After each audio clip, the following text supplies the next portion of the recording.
Hey everybody, in this video I'm discussing the new moon in Taurus on May the 7th, 2024.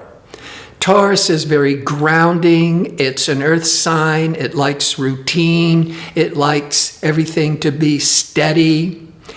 And not only is it the new moon in Taurus, Venus is the ruling planet of Taurus, and Venus will also be in Taurus. So the Venus is really strong, being in its own sign. And Uranus, rebellious, liberating Uranus is in Taurus, and Jupiter, expansive Jupiter, is ending its one-year cycle in Taurus. The reason all this earthiness is exciting me is for the last 2 months, we've been under a lot of volatile, unstable energies. At the end of March, there was a full moon lunar eclipse. The moon was in Libra, the sun was in Aries. On April the 8th, 2024, was a total eclipse of the sun, and it was in Aries. Aries is ruled by Mars. Mars is the fighter. It's aggressive, it's restless, it's ambitious. Then, on the 20th of April, Jupiter and Uranus aligned, which it does every 13, 14 years. That can bring some real breakthrough energies if it's more positive with your chart, and yet could still be things blowing up. And on April the 23rd, there was a powerful full moon in Scorpio, and it was being impacted by Pluto, the ruler of Scorpio. So that was triggering a lot of power struggles and endings. So the last 2 months has been shaking so many people out of their comfort zone. And now, with the new moon in steady, calming Taurus, we can start integrating all of those changes and start to feel more grounded and more hopeful. This new moon is going to be in harmony with Saturn. Saturn is the ruler of Capricorn, an earth sign. Saturn is the planet of stability and security. Also, the new moon is going to be aligned with Uranus. Uranus, all that innovation, trying new things, protected with Jupiter, bringing a lot of luck and opportunities. Before I start breaking all this down, because we still have the Jupiter is leaving Taurus on May the 23rd, 2024, and going into Gemini, which it does once every 12 years. And so in many ways, we're coming out of, for most of us, hopefully, we're coming out of the chaos and we're starting to ground and calm ourselves down. And hopefully, many of you will start making lemonade after all the lemons we might have been hit with in the last 2 months.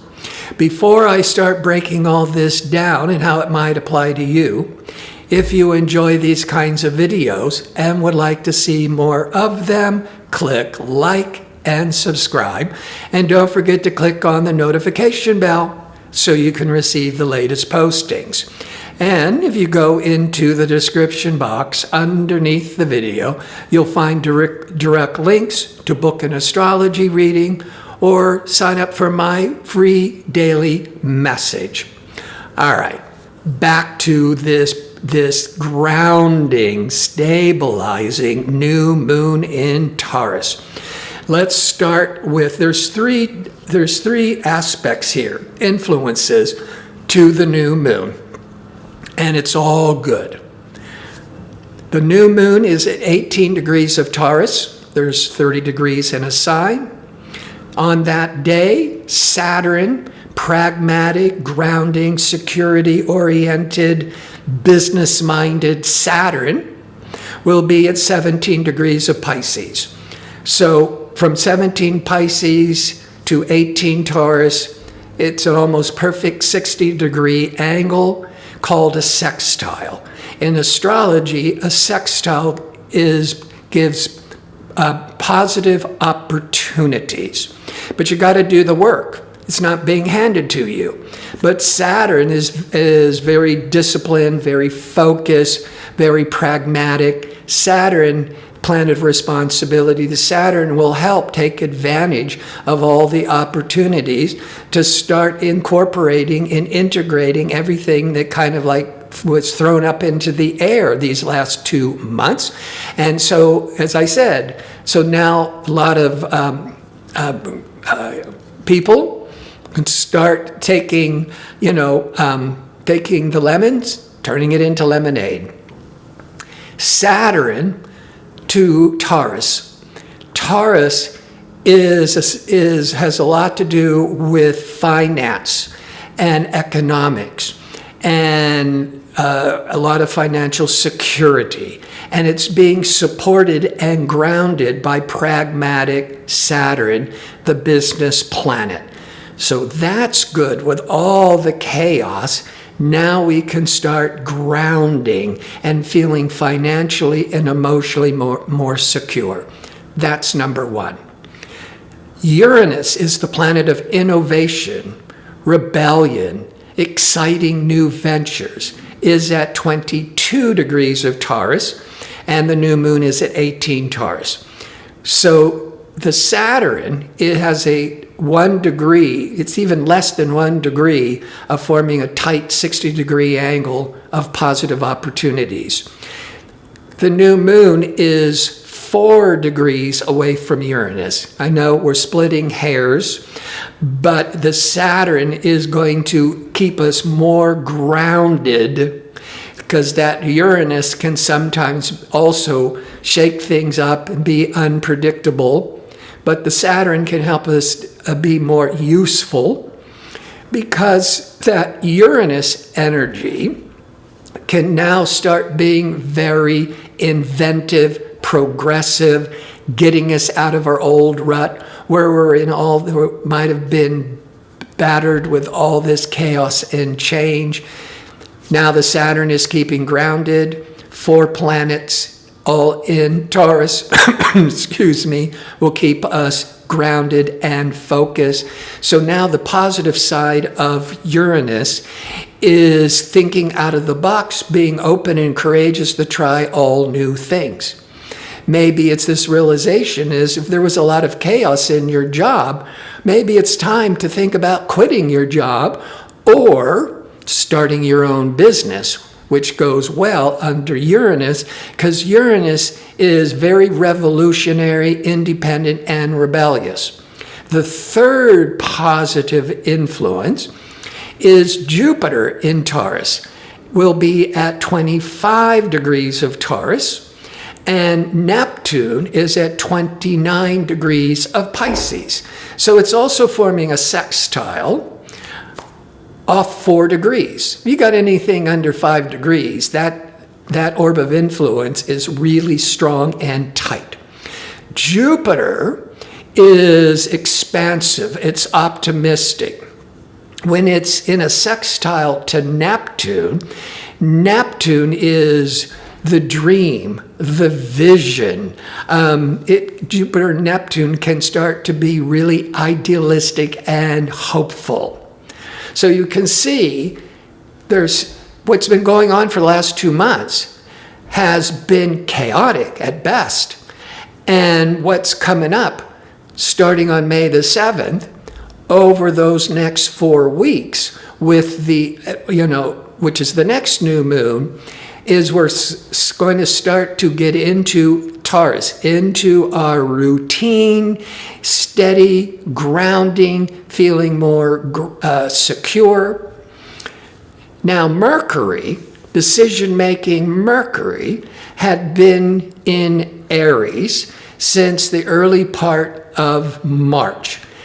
And it's usually there for 3 or 4 weeks. But remember, Mercury then went retrograde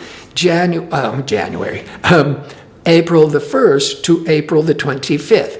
So there was a lot of this second guessing, changing our minds. It's in the midst of all that, that upsetting, changeable eclipse energy. Everything was so unstable and exciting and up in the air. Mercury went direct on April the 25th, 2024, but it's still in fiery, impatient, aggressive Aries. It finally goes into Taurus after all those weeks on May the 15th, and will be there the last 2 weeks going into like June the 2nd. So the last 2 weeks of May, Mercury, discerning, decision-making, thinking, planning, Mercury will also be in Taurus. Can't wait for all that stabilizing Taurus. Now, the Jupiter has been in Taurus since May of 2023. This happens every 12 years. The transit of Jupiter can bring abundance, prosperity, all things Jupiter, education, traveling, teaching, marketing, when Jupiter is being more positively supporting your chart. But the Jupiter, after all, and Jupiter in Taurus has been really good financially for the lot of, since last summer. The stock market, at least here in the United States, has gone gangbusters. So that's one example, because Taurus is a financial energy. Jupiter is a prosperous, lucky energies. But Jupiter is going to go into Gemini on May the 23rd, 2024, for 1 year. So how Gemini impacts your chart, you're going to feel more of this growth, this optimism, just very quickly. If you're a Gemini, that's going to be pretty good. You're going to be personally attracting all things Jupiter to you in a very positive way. But Gemini is an air sign. So the other air signs will equally get very positive influences, which is Aquarius and Libra. Also, opposite Gemini, when the Jupiter goes into Gemini, it will be opposite Sagittarius. So Sagittarians will also be getting a lot of opportunities, but from others, because it's opposite. That could be contract offers, job offers, marriage proposal offers. So that's all under that expansiveness of Jupiter going into Gemini. So I really think that this new moon is going to help so many of us turn a corner and start refocusing ourselves and feeling more grounded, focused, and stabilized. I want to thank you for watching. If you like more information on how to book an astrology reading or check out my 2-question offer, visit my website at gardino.go. That's .co. Until next time, be safe and well.